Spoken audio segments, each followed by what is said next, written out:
Assalamualaikum warahmatullahi wabarakatuh. Nama saya Fredrul Malam Hair dari kelas 1 PK1 dengan NIM 9620200009. Pada video kali ini saya akan menjelaskan mengenai perencanaan efektif. Mulai dari ciri-cirinya, hambatan pengembangannya, lalu ada juga cara mengatasi hambatan-hambatannya, diikuti dengan kriteria penilaian efektivitas rencana, lalu diakhiri dengan langkah menyusun rencana yang perlu dilakukan. Yang pertama, yaitu ciri-ciri perencanaan yang efektif. Dalam buku Manajer Bijak yang disusun oleh Samdip dan Lai Susman, ciri-ciri perencanaan yang efektif ialah: yang pertama, 1. Dituangkan secara tertulis. Yang kedua, diuraikan secara jelas dalam bentuk hasil akhir yang akan dicapai. Yang ketiga, disusun oleh orang yang juga akan bertanggung jawab atas pelaksanaannya. Yang keempat, rencana tersebut dikomunikasikan kepada semua bagian terkait sebelum rencana tersebut dilaksanakan. Yang kelima, ada satu orang yang memikul tanggung jawab akhir untuk mengawasi pelaksanaannya atau dapat dikatakan sebagai pengawas. Yang keenam, ada batas waktu penyelesaiannya. Yang ketujuh, kriteria keberhasilan rencana serta metode penerapan kriteria ditentukan sebelum pelaksanaan rencana. Yang kedelapan, langkah peninjauan untuk merevisi rencana dilakukan pada sepanjang periode pelaksanaan. Yang kesembilan, masalah potensial yang mungkin timbul selama pelaksanaan telah diidentifikasi dan dibuat antisipasinya. Yang kesepuluh, peluang potensial yang mungkin muncul selama pelaksanaan diidentifikasi sebelumnya sehingga dapat dimanfaatkan dengan baik apabila hal tersebut terjadi. Dan yang ke-11 atau yang terakhir, mengkontribusikan progres update secara teratur kepada seluruh pihak yang terlibat dalam perencanaan tersebut.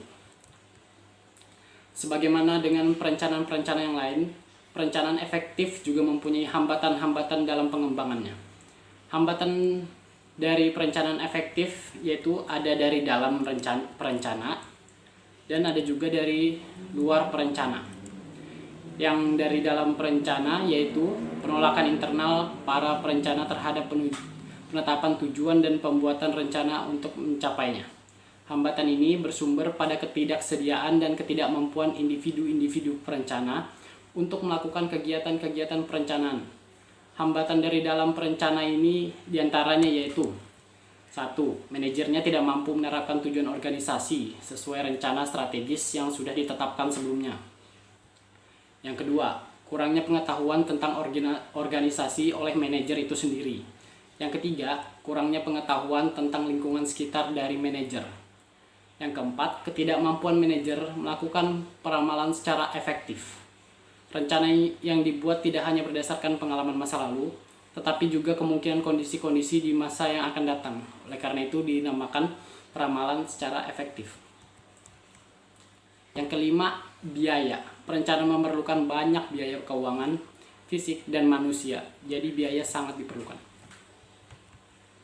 Yang keenam, takut gagal. Para manajer sering memandang kegagalan sebagai ancaman terhadap keamanan jabatannya. Jadi, para manajer enggan mengambil risiko dan menetapkan tujuan tertentu. Ada juga kurangnya percaya diri. Hal ini membuat para manajer ragu-ragu dalam menetapkan tujuan yang menantang. Yang terakhir, ketidaksediaan untuk menyingkirkan tujuan-tujuan alternatif. Yang itu semua dari dalam perencana. Ada lagi dari luar perencana, yaitu merupakan keengganan umum para anggota organisasi untuk menerima perencanaan dan rencana-rencana karena perubahan yang ditimbulkannya. Penolakan terhadap perubahan bisa terjadi di antara para anggota organisasi, baik dari manajer maupun karyawan operasional yang harus melaksanakan kegiatan-kegiatan yang telah direncanakan itu. Seringkali, penolakan terhadap rencana disebabkan karena adanya hal-hal berikut, yaitu hal tersebut bertentangan dengan kepentingannya, lalu adanya kebebasan yang dibatasi, kebebasan karyawan yang dibatasi, lalu ada juga menghilangkan atau mengurangi balas jasa atau kekuatannya, seperti kekuasaan, karir, atau gengsi. Yang keempat yaitu akan meningkatkan beban kerja karyawan, sementara balas jasa yang didapatkan tidaklah sebanding. Setelah mengetahui ciri-ciri dan hambatan pengembangan dari perencanaan efektif, kita perlu mengetahui cara mengatasi hambatan-hambatan perencanaan yang efektif. Yang bisa dilakukan oleh manajer dalam mengatasi hambatan-hambatan perencanaan efektif ialah 1. Melalui penciptaan sistem organisasi yang memudahkan penetapan tujuan dan perencanaan. Yang kedua, hambatan dalam diri para perencana dapat diatasi dengan memberikan berbagai bentuk bantuan secara individual. Untuk mengurangi atau menghilangkan penolakan terhadap suatu rencana dapat dilakukan dengan sejumlah cara. Di antaranya yaitu melibatkan para karyawan dalam prosesnya. Yang kedua, mengembangkan pola perencanaan dan implementasi yang efektif. Yang ketiga, memberikan lebih banyak informasi tentang rencana-rencana dan segala konsekuensinya.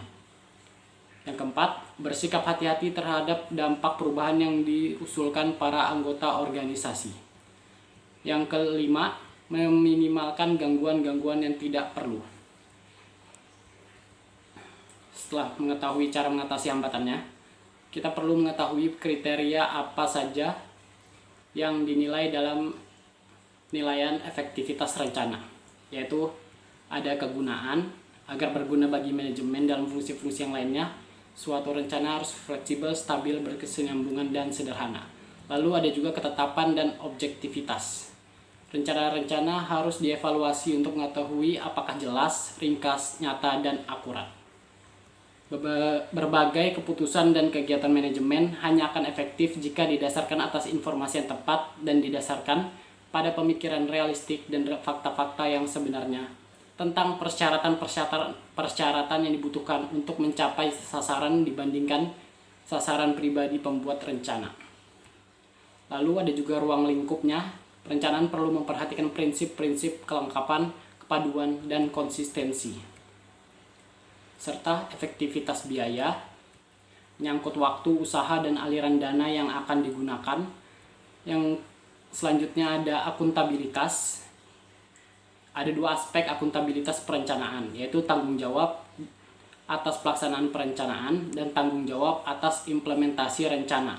Suatu rencana harus mencakup keduanya. Yang terakhir yaitu ketepatan waktu. Para perencana harus membuat berbagai perencanaan. Berbagai perubahan yang terjadi sangat cepat akan dapat menyebabkan rencana tidak tepat atau sesuai untuk berbagai perbedaan waktu. Nah, setelah mengetahui ciri-ciri, hambatan, cara mengatasi, dan kriteria penilaian efektif perencanaan efektif, kita perlu mengetahui apa saja yang perlu dilakukan untuk membuat rencana. Langkah-langkah dalam penyusun perencanaan ialah 1. Merumuskan misi dan tujuan. Yang kedua, memahami keadaan saat ini. Ketiga, mempertimbangkan faktor pendukung dan penghambat tercapainya tujuan. Yang terakhir, menyusun rencana kegiatan untuk mencapai tujuan. Sekian dari saya. Mohon maaf jika banyak kurangnya. Terima kasih. Wassalamualaikum warahmatullahi wabarakatuh.